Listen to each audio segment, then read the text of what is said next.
Salut, bienvenue, c'est Igloo, le Mac de l'habitat sur topmusic.fr avec Cédric Simonin. Bonjour Cédric, je suis tellement heureux de vous retrouver toutes les semaines en fait. Depuis des années et des années. Plaisir partagé. Et des années. Il n'est pas venu depuis un petit moment.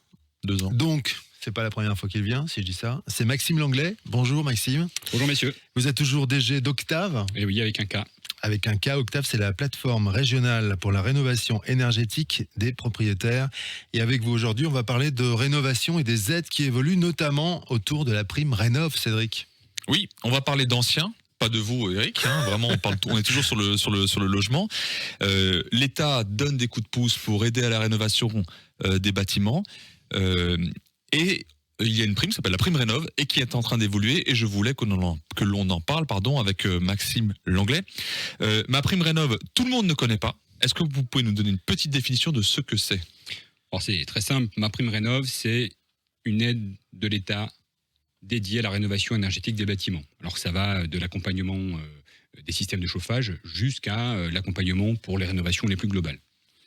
Alors, est-ce que vous pouvez nous dire qui y a droit et puis, dans un deuxième temps, quelles sont les conditions pour justement avoir droit à cette aide ? Alors, tous les propriétaires occupants et les propriétaires bailleurs ont droit. C'est important de le dire parce qu'on peut souvent imaginer que seuls les propriétaires occupants y ont droit. Les propriétaires bailleurs également. Globalement, tous les ménages modestes, très modestes, au regard des grilles de revenus de référence de l'État, de l'ANA, qu'on retrouve sur le site Octave, rubrique aide. Vous avez les catégories dans lesquelles on se trouve selon les revenus de référence. Il ne faut pas aller trop haut au niveau salaire ? Oui, il y a les grilles, voilà. Ouais. Alors, il y a 4 catégories, les revenus très modestes, les revenus modestes, ces revenus-là, par défaut, ont droit à ces aides MaPrimeRénov', les revenus intermédiaires et les revenus supérieurs qui, eux, dans certains cas, certains gestes de rénovation peuvent aussi bénéficier de certaines aides, pas tous. Et ça représente combien de pourcentage de la population ? Alors, on parle de déciles, c'est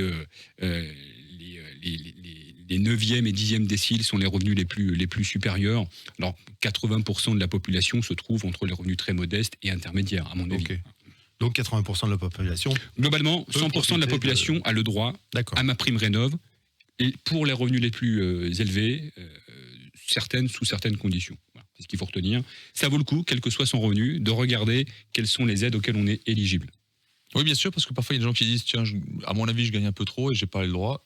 Mais typiquement sur une rénovation, une isolation des murs à l'extérieur, tout le monde y a le droit, quel que soit le revenu. Alors évidemment, les montants des aides sont pas les mêmes, c'est proportionnel ou inversement proportionnel au montant des revenus, mais ça va de 15 € au mètre carré pour les revenus supérieurs à 75 € au mètre carré pour les revenus très modestes. Et il y a une grille comme ça qui définit selon les revenus quelles sont les aides auxquelles on a le droit. Ce qui est assez logique d'ailleurs. Est-ce qu'il y a d'autres conditions pour avoir droit à cette aide ? Alors, évidemment, il y a une condition sine qua non qui est de faire réaliser les travaux par des entreprises, des artisans labellisés RGE, reconnus garants de l'environnement. On le trouve facilement, ça ? C'est un macaron qu'ils ont sur leur site internet ou... Généralement, les camionnettes, on a l'habitude de dire, sont identifiées avec le sigle RGE, reconnu garant de l'environnement. Mais au-delà de la plaisanterie, le plus simple, c'est de se connecter sur le site France Rénov', voilà, francerénov.gouv.fr. Et vous allez dans une rubrique qui s'appelle « Trouver un professionnel ». Par type de métier, par zone géographique, vous voyez quels sont les professionnels qui sont qualifiés RGE sur votre secteur, ou à l'inverse, avec le numéro de SIRET, si vous l'avez, du professionnel avec qui vous travaillez, vous pouvez, avec ce numéro de SIRET, vérifier qu'il est RGE et à minima lui demander s'il a une attestation RGE ou qu'il vous le dise qu'il soit RGE au moment de l'ouverture du chantier. Ça, c'est le plus important. Ça, c'est important. Ouais. Donc, 2 conditions, 2 revenus, plus RGE pour l'entreprise. Il y a une autre encore condition ? Oui. Ma prime Rénov' s'applique uniquement pour les logements de plus de 15 ans. D'accord ? De plus de 2 ans pour le changement des systèmes de chauffage, mais de plus de 15 ans quand on parle de rénovation énergétique. Et il faut que le logement constitue la résidence principale. Résidence principale, c'est-à-dire que fiscalement, elle soit occupée de plus de 8 mois par an. En gros, ça ne concerne pas la résidence secondaire, ma prime Rénov'. Il y a d'autres aides, mais ma prime Rénov', résidence principale, RGE pour les artisans et les aides en fonction des revenus. Alors une fois que je suis rentré dans ces 3 catégories, je suis bon. Oui. Maintenant, je me dis, ok, go, je me lance dans ces travaux de rénovation. Est-ce qu'il y a des modalités particulières à respecter ? Oui, il y a une chronologie à respecter. C'est effectivement important. il faut d'abord commencer par aller sur le site maprimerenov.gouv.fr. MaPrimeRénov' d'un seul tenant, sans E à Rénov', maprimerenov.gouv.fr. Vérifier à quoi on est éligible. Si on souhaite aller plus loin, d'ouvrir un compte, c'est gratuit. Je vous coupe. Quand vous dites à quoi on est éligible, c'est par rapport aux travaux. Oui, à quelles aides on est éligible et à quel montant on est éligible au regard des travaux que l'on veut faire. Très bien. Voilà. Donc il faut un devis déjà, en premier lieu. Alors, on peut déjà commencer par aller sur MaPrimeRénov', mais exactement, après il faut passer par un devis. Il faut d'abord regarder sur MaPrimeRénov', selon les conditions justement, de voir à quoi on est éligible. Déjà ça permet d'avoir une bonne vision au regard du projet que l'on a, peut-être sans attendre d'avoir les devis, d'avoir une bonne compréhension des aides auxquelles on a droit. Effectivement, une fois qu'on a ouvert son compte, on récupère les devis des travaux que l'on veut faire réaliser. Là aussi, il est important de ne pas assigner de devis avant d'avoir l'octroi des aides si on veut vraiment en bénéficier. Ça, c'est très important. Ça, c'est primordial, évidemment. On fait des demandes d'aide une fois que le compte est ouvert et qu'on se lance dans les travaux. On fait la demande d'aide en déposant les documents, notamment les devis, sur le site de MaPrimeRénov'. Il faut attendre que MaPrimeRénov' vous octroie l'aide. Donc, il y a un message qui vous dit « Monsieur, madame, vous êtes éligible à tel montant d'aide ». Évidemment, c'est conditionné à la réalisation des travaux, bien sûr.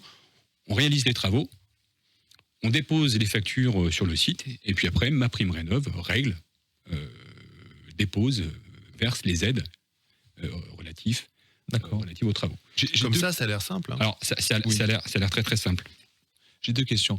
Le délai de réponse, une fois que j'ai mis les éléments sur le site internet, j'attends la réponse. Qu'est-ce qu'il faut compter à peu près ? Alors, entre le moment où on dépose, on fait la demande et le moment où on est informé de l'octroi des aides, c'est assez vite, c'est une quinzaine de jours. Mais au moment entre la demande et la réponse sur l'octroi des aides, c'est assez rapide. Après, le versement des aides dépend de tout un tas de choses. Voilà. Si tous les documents sont bien renseignés, si le dossier est complet, sur l'état de surcharge de MaPrimeRénov', on peut imaginer que l'hiver, c'est un petit peu plus compliqué que l'été, parce qu'en termes de travaux, il y a peut-être un petit peu de saisonnalité. La particularité qui est la nôtre chez Octave, et je me permets, c'est que au moment d'ouvrir son compte et de déposer son dossier, les propriétaires peuvent nous désigner comme mandataires administratifs et ou mandataires financiers. Mandataire administratif, ça veut dire qu'ils nous confient l'instruction de leur dossier. Donc on s'occupe de tout pour eux. Mandataire financier, c'est-à-dire qu'on s'occupe également, au-delà de l'instruction du dossier, du préfinancement des aides. Et l'État, et notamment la région l'a bien compris, c'est pour ça qu'ils ont créé Octave, et c'est pour ça qu'on existe, c'est pour accélérer un petit peu, pour aller plus loin, parce qu'avoir des aides, c'est bien. Encore faut-il avoir des économies ou avoir fait des travaux qui amènent des économies pour avoir des aides. Chez Octave, on est là aussi pour préfinancer ces aides, donc pour rendre l'argent disponible au moment où on en a besoin. Voilà. Et comme on est mandataire financier pour le coût de ces dossiers, on récupère les aides derrière directement. Donc on fait une avance de trésorerie entre le moment où on va déposer, faire un chèque des aides aux propriétaires et le moment où on va les récupérer. Et ça, grâce à la région qui nous permet de disposer d'une caisse d'avance d'aide conséquente. Mais dans les mêmes conditions, c'est-à-dire que vous vérifiez le devis, il faut que ça soit un artisan RGE, etc. Évidemment. Notre condition, c'est que le site MaPrimeRénov' est octroyé l'aide. À partir du moment où l'aide est octroyée, ça veut dire que les conditions ont été réunies. Ouais. Voilà. Et nous, ça nous suffit. Puisque vous êtes sûr d'avoir l'argent. L'octroi a été défini en fonction des conditions.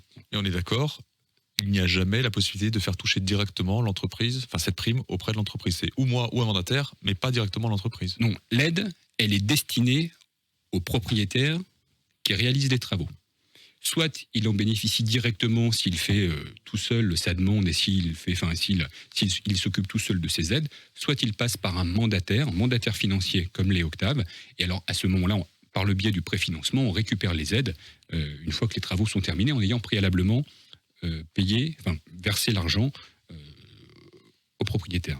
Alors j'avais une petite question sur les artisans RGE, justement. On sait en ce moment qu'il y a des problèmes de livraison, de matières premières qui n'arrivent pas forcément. J'imagine qu'avec ce genre de prime, les artisans RGE sont peut-être un petit peu débordés.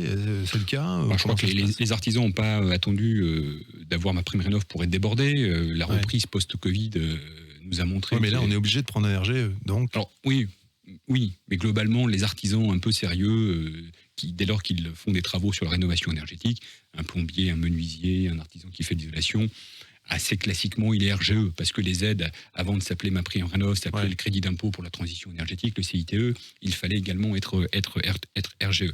Globalement, aujourd'hui, depuis les 6 derniers mois particulièrement, on voit que les artisans, quels qu'ils soient, et surtout, vous avez raison, les artisans RGE, ont un carnet de commandes très plein, ont des difficultés sur, pour certains, l'approvisionnement de matériaux, le bois, l'alu, ce qui fait aujourd'hui des délais de traitement des chantiers assez longs. Voilà. Plus la main-d'œuvre qui n'est pas toujours présente. Voilà. Donc aujourd'hui, on commence à avoir un goulot d'étranglement face aux travaux de rénovation énergétique. N'attendez pas, le conseil qu'on pourrait donner, c'est n'attendez pas le dernier moment. Et le dernier moment, quand on voit la flambée de l'énergie en ce moment, c'est pas l'hiver prochain, c'est maintenant. Alors pour avoir une maison bien isolée l'hiver prochain, il faut s'y prendre là, maintenant. Voilà, c'est quoi les délais? Par exemple, on a tout ce qu'il faut, on dit ok, c'est bon, le devis est accepté, il bosse quand l'artisan? Voilà, posez-lui la question. Non, mais voilà, aujourd'hui, ça on dépend, ne peut pas avoir de réponse. Ça dépend de l'artisan, ça dépend de son carnet de commande, exactement. Une question qui est en lien avec celle d'Éric, il est vrai aussi qu'on a une explosion des coûts des matières premières et les artisans eux-mêmes n'arrivent plus à être certains du prix qu'ils donnent. Ils font un devis, le temps que ce soit mouliné par MaPrimeRénov', même si une avance, il peut se passer 3-4 mois. Il arrive que certains artisans disent le prix que j'avais fait il y a 4 mois n'est plus le prix aujourd'hui, il y a peut-être 5, 8, 10% de plus. Oui, est-ce que là, on peut l'anticiper dans MaPrimeRénov'? Oui, non. Est-ce qu'on le fait que le subir? Il faut le prévoir dans un petit financement à part? On peut malheureusement pas le prévoir, en tout cas l'intégrer. C'est difficile. MaPrimeRénov' ne permet pas de dire j'ai une variable de 10%, de 5% liée au prix des matériaux. Malheureusement pas. C'est à la lecture d'un devis. Donc les délais de traitement sont assez courts pour permettre de tenir le temps de validité d'un devis. Mais effectivement, comme vous le dites, qui est aujourd'hui très très court. Rares sont les artisans qui vont au-delà de 15 jours maintenant, parce que pour faire face à la flambée des prix, sont obligés de se protéger, et c'est bien compréhensif. Donc aujourd'hui, l'idée c'est de dire, j'essaie de faire en sorte d'être hyper réactif, en demandant à mon artisan 15 jours, 3 semaines au moins de validité de son devis, mais ce qui veut dire il faut que je sois très réactif sur la dépôt et sur la réalisation de ma demande pour avoir tous les éléments qui permettent de valider mon aide. Voilà. Mais effectivement, c'est un vrai problème que de dire, entre le délai de traitement administratif et puis le délai de validité des offres, à un moment donné, ça va venir se télescoper, et on a exactement le même problème sur l'octroi des prêts derrière, puisque la rénovation énergétique, c'est des budgets importants. Les aides, c'est une chose, mais derrière les aides, il y a le financement. Et quand vous faites un dossier de demande d'éco-prêt à taux zéro, le délai de traitement bancaire, il faut qu'il reste compatible également avec la validité de devis. C'est un vrai casse-tête. J'avais encore une petite question, difficile à exprimer. Le fait de bénéficier de la prime Rénov', est-ce que ça nous oblige, c'est un mot à la mode, est-ce que ça nous oblige à utiliser des matériaux de meilleure qualité, donc plus chers finalement? Est-ce que si on utilise MaPrimeRénov', ça coûte au départ, même si on est remboursé, plus cher? Alors, le montant des primes n'est pas lié à la typologie des matériaux. Je disais tout à l'heure, entre 15 € le mètre carré et 75 € le mètre carré pour une isolation extérieure. La seule condition, c'est que l'isolant posé respecte certaines réglementations thermiques. Mais on peut prendre du bas de gamme, pour être clair. Malheureusement, malheureusement, vous prenez un polyestyrène un peu épais, il va atteindre une qualité qui est compatible avec ce qu'attend MaPrimeRénov'. Vous mettez un matériau biosourcé un peu plus noble, il va atteindre aussi, voire plus, mais à minima, cette même condition. Bien sûr, les prix ne seront pas les mêmes. Voilà. Après, il faut regarder au-delà des conditions thermiques qu'apporte chacun des matériaux, ce qu'apporte réellement au global sur la rénovation des matériaux. Il y a des matériaux plus efficaces que d'autres, et là ça passe par un audit énergétique qui permet de définir quels sont les matériaux à choisir.